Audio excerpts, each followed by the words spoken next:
श्री स्वामी समर्थ. माझ्या सगळ्या गौडताईंचं माझ्या या छोट्याशा व्हिडिओमध्ये खूप मनापासून स्वागत आहेत. आयुष्यात खूप अडचणी समस्या आहेत, काहीच उपाय सापडत नाही, म्हणून स्वामी सेवा करायला लागले. पण जेवढी सेवा करायला लागले ना तेवढा त्रास वाढतोयच, पण कमी काही होईना. सगळे सांगतात 11 गुरुवार कर, 21 गुरुवार कर, तुझे सगळे प्रॉब्लेम्स सुटतील. ठीक आहे ना, केली सुरुवात. पहिले 1-2 खूप चांगले गेले, खूप छान झाले ते गुरुवार. पण नंतर अडचणी येऊ लागल्या.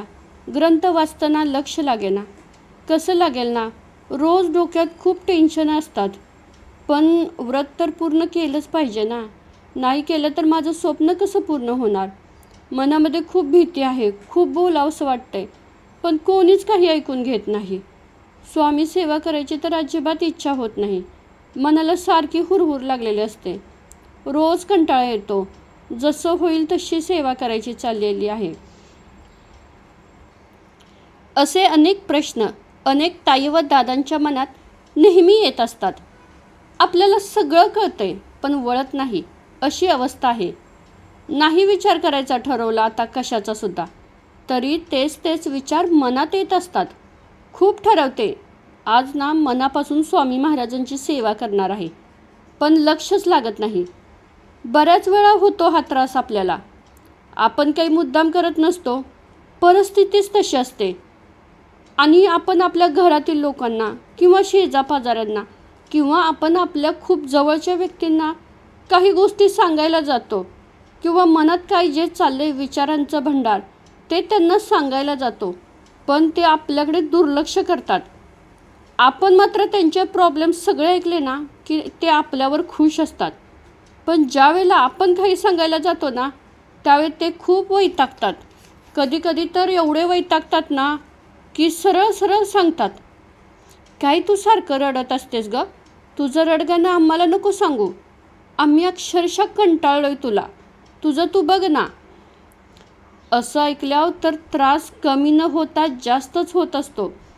आधीच आपल्या डोक्यात खूप टेन्शन्स विचार असतात आणि त्यामध्ये जर आपल्या जवळच्या व्यक्ती किंवा घरातील व्यक्ती अशा बोलल्या ना तर त्रास हा वाढतच जातो. मग अजिबात स्वामी सेवा करू वाटत नाही. त्यावेळेला एकच करायचं, अजिबात कोणाबरोबर वाद घालायचा नाही, भांडण करायचं नाही, शांत बसायचं. मग तुम्ही कुठे का असेनात, काहीसुद्धा विचार करायचा नाही. नाही ना कोणी आपलं ऐकायला तर सोडा ना विषय. तुम्ही कुठेही असा, बेडरूममध्ये असा, हॉलमध्ये असा, देवघरात असा किंवा प्रवासात असाल किंवा ऑफिसमध्ये असाल, पण तुमच्या मनात खूप डोक्यात विचार आहेत ना, त्यावेळेला फक्त शांत बसायचं. स्वामी महाराजांची मूर्ती समोर आठवायची आणि स्वतःला समजवायचं की आहेत ना स्वामी महाराज, तुम्ही सगळ्या गोष्टी तुमच्या मनात जे काही आहेत ना त्या सगळ्या स्वामी महाराजांना सांगा. तुम्हाला काय टेन्शन आहे, कशाचा त्रास होतो आहे, कोण काय बोललं, सगळं काही मनात असेल ना ते सगळं स्वामी महाराजांना सांगा. स्वामी महाराज तुम्हाला काहीच बोलणार नाहीत. जो काही राग असेल तो बाहेर काढा, ओरडा, रडा, तुम्हाला जे काही करता येतंय ना तेवढं करा. कारण तुमच्या मनात जे काही साठलंय ना ते बाहेर पडू द्या. तुम्ही जर ते मनातच ठेवलं ना तर त्रास हा तुम्हालाच होत असतो. त्यामुळं तुमचं लक्ष अजिबात स्वामी सेवा करायला लागणार नाही. ठीक आहे ना, तुम्ही संकल्प केला आहे, त्यामुळं उगाच जबरदस्तीने सेवा अजिबात करायची नाही. असं जर तुम्ही करायला गेला ना तर तुमच्याकडून काहीच होणार नाही. यामुळे काय होणार, स्वामी सेवा कमी होत जाणार आणि तुमचा मानसिक त्रास जास्त वाढत जाणार. अशा वेळी सरळ स्वामी महाराजांना शरण जायचं. तुम्हाला जे काही सांगावंसं वाटतंय ना ते त्यांना सांगायचं. ते कधीच तुमच्यावर रागवणार नाहीत, ओरडणार नाहीत. आता हे सगळं केल्यावर स्वामी महाराज काय आपल्या पुढ्यात डायरेक्ट येणार नाहीत आणि आपली समजूत काढणार नाहीत. काय होतं, आपण ज्यावेळी रडतो सगळं महाराजांना सांगतो ना त्यावेळेला आपल्या डोक्यातील ना जवळजवळ 80% टेन्शन ना कमी होत असतं आणि आपल्याला खूप असं हलकं वाटत असतं. आणि स्वामी महाराज काय चमत्कार करतात की थोड्या वेळाने किंवा त्याच वेळी काहीतरी असं घडतं, कोणीतरी आपल्याला भेटतं आणि तो काहीतरी असं बोलून जातो ना की आपल्याला आपल्या प्रश्नांचं उत्तर मिळत असतं. किंवा आपण मोबाईल बघायला जातो त्यावेळेला आपल्याला एखाद्याचा स्टेटस दिसतो आणि बरोबर आपल्या प्रश्नांचं उत्तर त्यामध्ये मिळत असतं कधी कधी. बघा, हा बऱ्याच वेळा तुम्ही विचार करा. किंवा यूट्यूबवर एखादा व्हिडिओ बघायला जातो त्यावेळेला ना त्या व्हिडिओमधून असा एखादा व्हिडिओ सापडतो की त्यामध्ये आपल्या प्रश्नांची उत्तरं दडलेली असतात. हा बऱ्याच वेळा असा अनुभव येत असतो. आणि हेच तर महत्त्वाचं असतं ना की ज्या वेळेला आपण स्वामी महाराजांना काहीतरी सांगतो ना, ते कशाच्या ना कशाच्या रूपात येऊन ना आपल्या प्रश्नांची उत्तरं देत असतात. त्यामुळे तुम्ही खचून जाऊ नका. नाही ना पुस्तक वाचताना लक्ष लागत तर नका वाचू. फक्त तुम्ही मनामध्ये नामस्मरण करा. कारण नामस्मरणासारखी दुसरी मोठी सेवा या जगामध्ये कुठेच नाही. श्री स्वामी समर्थ हा मंत्र मनातल्या मनात जेवढा बोलता येईल ना तेवढा बोला. जर आपण श्री स्वामी चरित्र सारामृत या ग्रंथाचं पारायण केलं तर आपल्याला लगेच सगळ्या इच्छा पूर्ण होतील. आणि जर पुस्तक वाचलं नाही तर आपल्या इच्छाच पूर्ण होणार नाहीत असं काहीसुद्धा नसतं. स्वामी महाराजांना आपल्या मनातील भाव महत्त्वाचा आहे. तुम्ही जर मनामध्ये कितीतरी विचार ठेवून जर स्वामी महाराजांची सेवा करत असेल ना तर त्या सेवेला काहीसुद्धा अर्थ नाही आहे. आपण ज्यावेळी नामस्मरण करतो ना त्यावेळेला मनामध्ये खूप विचार येतात. पण जसं जसं नामस्मरण जास्त करायला लागतो ना तसे हे निगेटिव्ह विचार कमी व्हायला लागतात. तुम्ही सुरुवात तरी करा ना. तुम्हाला भरपूर अनुभव यायला लागतील. आहे ना एखाद्या गोष्टीचं टेन्शन ती तिथेच ठेवायची आणि आपण नामस्मरणात आपलं लक्ष केंद्रित करायचं. आपोआप टेन्शनं कमी होतात. मनावर कुठलंच दडपण घेऊन कधीच स्वामींची सेवा करायची नाही. नाही ना तुमचं पूजेत मन लागत, ग्रंथ वाचताना नाही ना लक्ष लागत तर थोडा वेळ जाऊ द्या ना. कारण आपल्या मनात नको असलेल्या विचारांचा कचरा भरलेला असतो. तो जोपर्यंत आपण बाहेर काढत नाही ना तोपर्यंत आपलं स्वामी सेवेत लक्ष अजिबात लागणार नाही. आणि तो लगेच बाहेर निघत नाही कारण खूप वर्षापासून तो साठलेला असतो. त्यामुळे त्याला हळूहळू बाहेर काढायचं असतं. आणि एक दिवस असा येतो की आपण हा सगळा कचरा मनातून बाहेर काढतो आणि मनापासून स्वामी सेवा करायला लागतो. त्यामुळे ताईंनो, स्वतःला त्रास करून स्वामी सेवा कधीच करू नका. तुम्ही फक्त नामस्मरण चालू ठेवा. स्वामी महाराज तुम्हाला या सगळ्यातून नक्की बाहेर काढतील. आणि पारायण पूर्ण वेळेत झालं नाही म्हणून स्वामी महाराज तुम्हाला कधीच शिक्षा करणार नाहीत. तुम्ही फक्त नामस्मरण केलं ना तरीसुद्धा स्वामी महाराज तुम्हाला तुमच्या संकटातून अडचणीतून बाहेर काढतील. महाराज नेहमी सांगतात, अडचणी आयुष्यात नसतात आपल्या तर आपल्या मनात असतात. आपलं मन खूप चंचल आहे.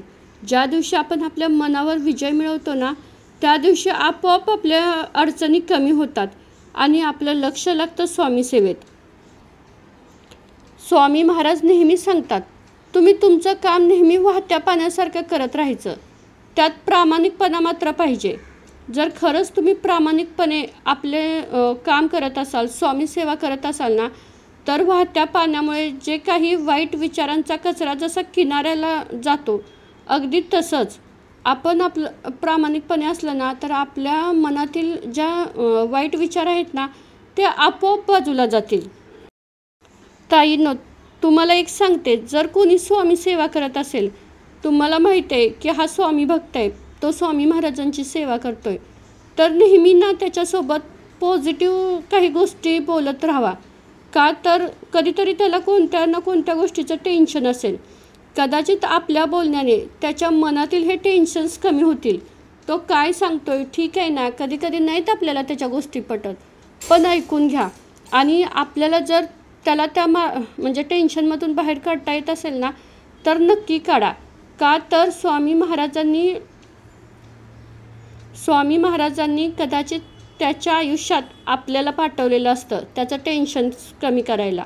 त्यामुळे ही सुद्धा एक सेवा असते. ज्यावेळेला आपण दुसऱ्यांना मदत करतो ना, त्याला काही म्हणजे टेन्शन असेल किंवा तो असा विचारात असेल, त्याला काहीच मार्ग सुचत नसेल, ज्यावेळेला आपण त्याला मदत करतो ना ती सुद्धा एक आपण केलेली स्वामींची सेवा असते. कारण तो स्वामी भक्त आहे. ठीक आहे ना, आत्ता त्याचं काहीतरी असतील प्रॉब्लेम्स, टेन्शन असेल, पण त्याला बाहेर कसं पडायचं माहिती नसेल, पण आपल्याला माहिती आहे.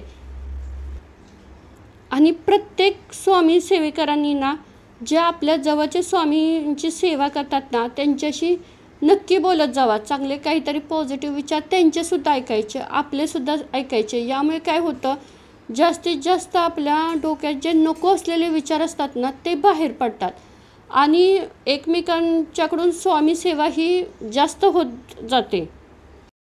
ज्या वेळेला आपल्याला एखादा स्वामी सेवेकरी भेटतो ना, त्यावेळी त्याला स्वतःहून विचारत जावा की कशी चालली आहे स्वामींची सेवा, तुला काही प्रॉब्लेम आहे का, असतील तर नक्की सांग. काय होतं सांगू का, कधी कधी काही स्वामी भक्त असतात टेन्शनमध्ये, विचारामध्ये, काहीतरी त्यांना प्रॉब्लेम्स असतात. पण ज्या वेळेला आपण असं त्यांच्यासोबत बोलतो ना, त्यावेळेला त्यांच्या मनात एक खूप पॉझिटिव्ह एनर्जी निर्माण होत असतात.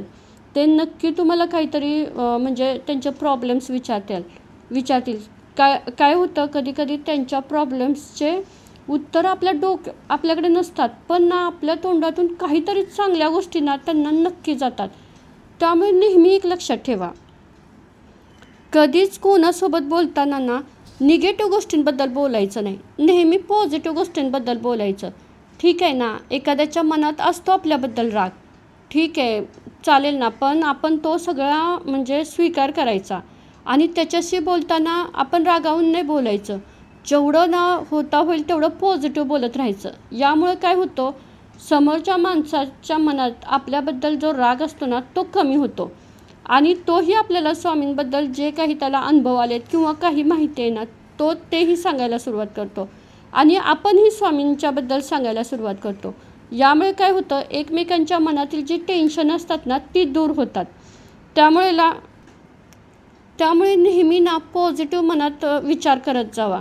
नाही लक्ष लागलं ना पुस्तक वाचताना किंवा मंत्र म्हणताना तर ठीक आहे ना, पण जरी पॉझिटिव्ह स्वामी महाराजांच्याबद्दल जरी तुम्ही विचार करायला लागला ना, तरीसुद्धा ती एक तुमची स्वामी सेवा असते. या व्हिडिओमध्ये जर काही चुकी झाली असेल माझ्याकडून तर तुमची मनापासून क्षमा मागते. श्री स्वामी समर्थ.